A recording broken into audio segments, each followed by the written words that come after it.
this is Bonita Lawrence, Mi'kmaq, on my far right, yes, right with my right hand. She teaches Indigenous Studies at the Department of Equity Studies at York.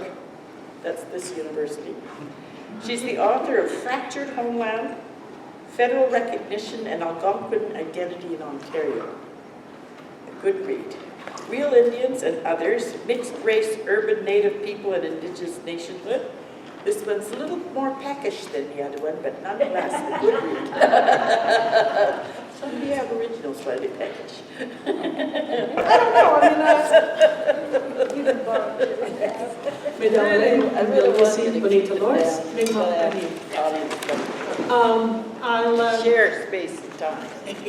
So I just have a couple of comments. For myself, the important part of this book was the direct line that went from the American Indian colonization to the War on Terror.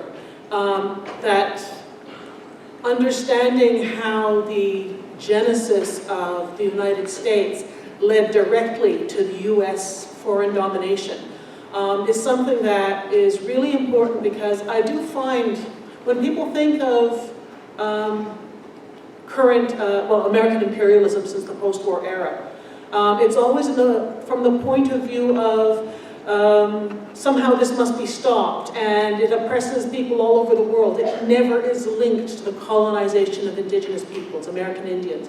And I think that that book, the most important thing about that book is that it brings it home. It brings US policy overseas right home to what happened in the United States with the colonization of American Indians. You can't read the book and come up with any other conclusion. And that to me is the most important thing. I found that there's interesting things that never really get represented when you look at Canadian Native history, colonization here relative to the United States. For example, land loss here was so tremendously excessive that in 2002, before Nunavut, all of the reserves in Canada together were less than half of the area of the Navajo Big Reservation in Arizona. The land theft here has been so profound. Way more. Less than 0.1% of the Canadian land base has been native, until recent years. Another thing was that the Marshall Doctrine of domestic dependent nations may have written out American Indian sovereignty, but Britain never recognized us as nations. This isn't a tit-for-tat comparison, it's a sort of a corrective. The problem with having never been recognized as nations at all, even domestic dependent ones, has meant that any kind of court decisions are sabotaged by the fact that since 1869 we have been Indian bands. We may be called First Nations, but we're Indian bands. We are parts of nations, right? And that is, I think there's 33 Mi'kmaq First Nations. There's one Mi'kmaq nation. Canada has effectively made sure that that never happened. Our treaties were never nation to nation. They were nation for land. But really, I think what also interested me in this history was that Canadian history, by and large, begins with New France. And my people come from the Maritimes. And the Mi'kmaq history of fighting the English, which is usually left out of any kind of history that I was ever taught, resonated very much. Your book resonated very much with our history there. In part, they leave out Mi'kmaq history in Canada because the Wabanaki Confederacy spanned the US-American border, US-Canadian border, which doesn't fit with the Canadian narrative. The other thing, it's interesting with all the talk of the Pope, Acadia was never formally colonized as New France was. We never had an intendant, a governor, etc. Because Grand Chief Member II in 1610 signed a concordat with Rome. And that meant that the Mi'kmaq Nation was recognized as a Catholic republic on an equal level as the European ones. We were given the choice to convert or not, but we had that status. And for that reason, the French were Mi'kmaq allies. And Acadians were allowed to settle, and a fort was allowed to be built at Port Royal and then later at Louisbourg. There's a long history of Mi'kmaq war with the English, which gets forgotten about, in part because it's always told as a French-English war. And yet if you actually look at the records, there might be a French general, 25 French troops, 250 Mi'kmaq and Maliseets. This is an Indian war. This is not a British-French war. And it also went on, I think it's been the longest anti-colonial war that ever went on in North America. Their first engagements came in 1613, when the Virginia burned Port Royal. But really, there was fighting on 3 other occasions. The century of war began in 1677, when the Mi'kmaq aided the Abenaki in King Philip's War. But the wars really never ended until 1761, and historians obscure this. They're referred to as different wars.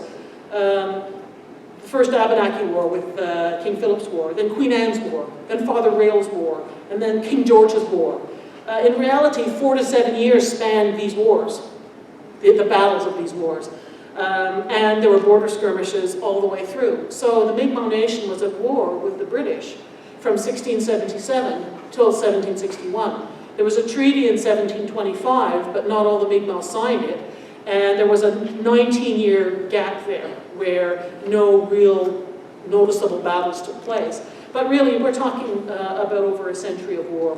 And it's masked by the notion that it was a French-English war.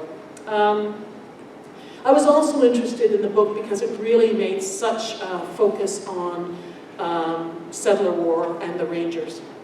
Because in the early 18th century, Massachusetts declared war on the members of the Wabanaki Confederacy actually twice.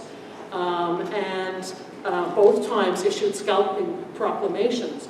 100 pounds for each male Indian killed, 50 pounds for each woman and child killed, and they brought in Gorham's Rangers from Massachusetts to do this.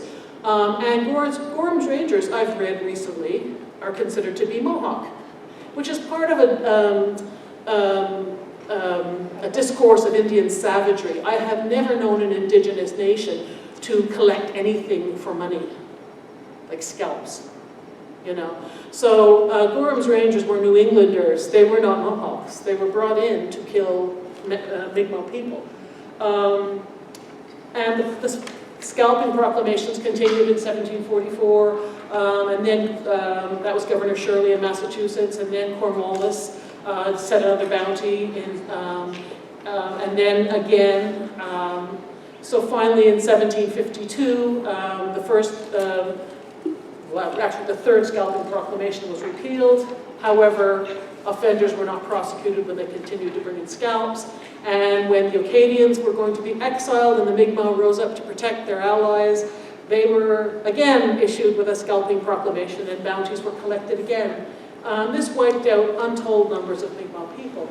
And it's interesting, I think I've almost made 10 minutes. Yeah, you The Mi'kmaq Nation became the first nation with the Treaty of Watertown to recognize the United States.